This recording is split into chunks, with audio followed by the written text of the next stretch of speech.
Nous venons de voir que pour, par exemple, doper la créativité ou renforcer la collaboration, il était indispensable que les entreprises adoptent de nouvelles postures, un nouvel état d'esprit.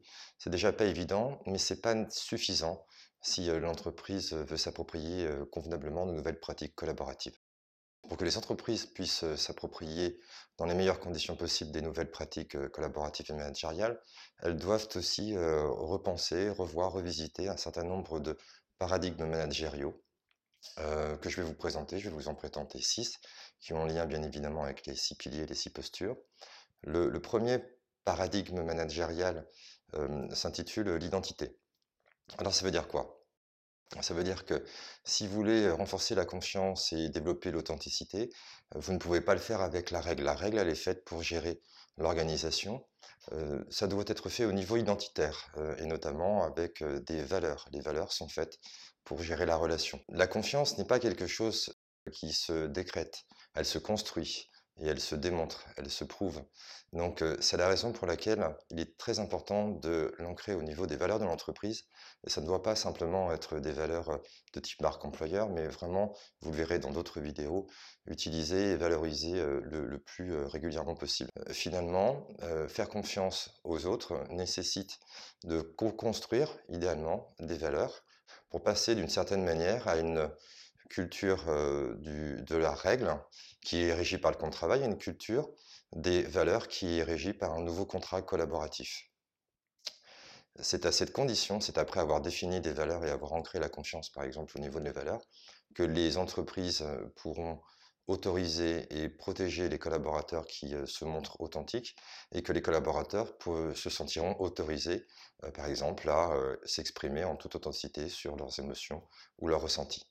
Le deuxième paradigme, nous l'avons intitulé la déclaration. Pour que les personnes se comportent comme des acteurs responsables et des adultes en entreprise, il faut quitter la logique du management traditionnel qui part du principe que finalement c'est au manager de tout savoir sur tout et de convaincre, de faire adhérer à une stratégie, un objectif, et d'inviter plutôt les collaborateurs à déclarer, à s'exprimer sur ce qu'ils pensent, sur ce qu'ils ressentent, de ce qui leur est proposé.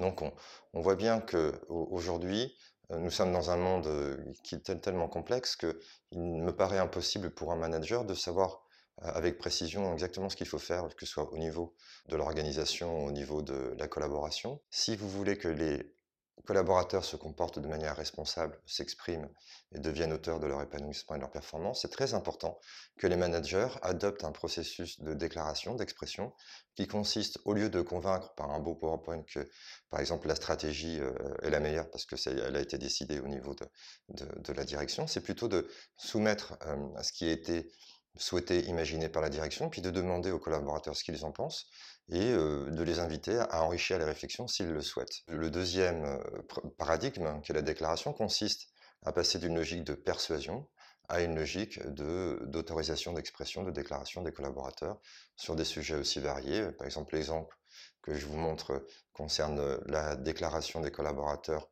sur les valeurs qui ont été choisies. Et le deuxième exemple, c'est la déclaration par des collaborateurs de ce qu'ils aiment et savent faire de manière à ce que managers et collaborateurs puissent échanger ensemble sur les meilleures solutions possibles pour mieux concilier épanouissement personnel et professionnel.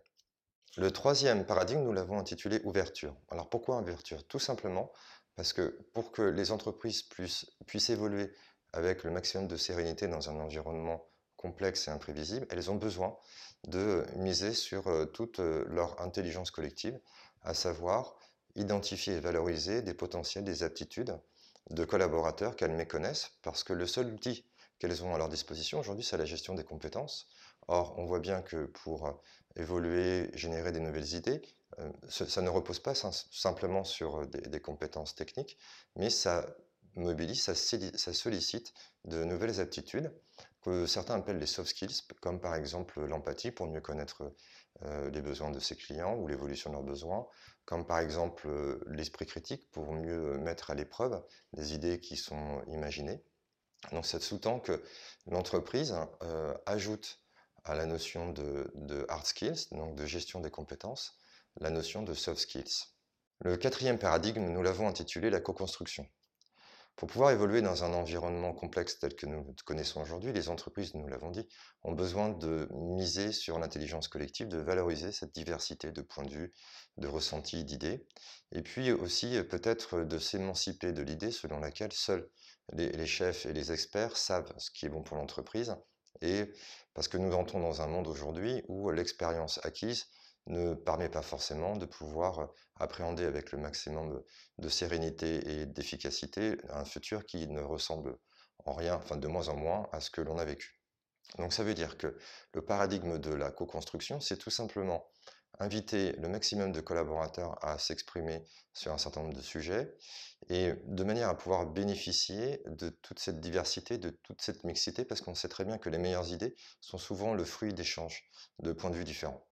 Donc ça veut dire que l'entreprise doit, dans certaines circonstances, que ce soit pour des projets ou des idées, abandonner un petit peu la logique top-down où seuls les dirigeants savent et transmettent au cadre qui transmet aux collaborateurs, et plutôt instaurer une logique de bottom-up qu'on voit de plus en plus fréquemment, où en fait les collaborateurs et les dirigeants font des échanges sur un certain nombre de sujets pour que toute l'entreprise finalement puisse bénéficier de toute l'expérience, de tous les potentiels, de toutes les aptitudes de son capital humain. Le cinquième paradigme, nous l'avons intitulé organique. Donc pourquoi? Tout simplement parce que les organisations tayloriennes et bureaucratiques telles que nous le connaissons sont issues d'une pensée rationnelle et sont assez mécaniques. On met des gens dans des cases et on ne leur permet pas de sortir de ces cases.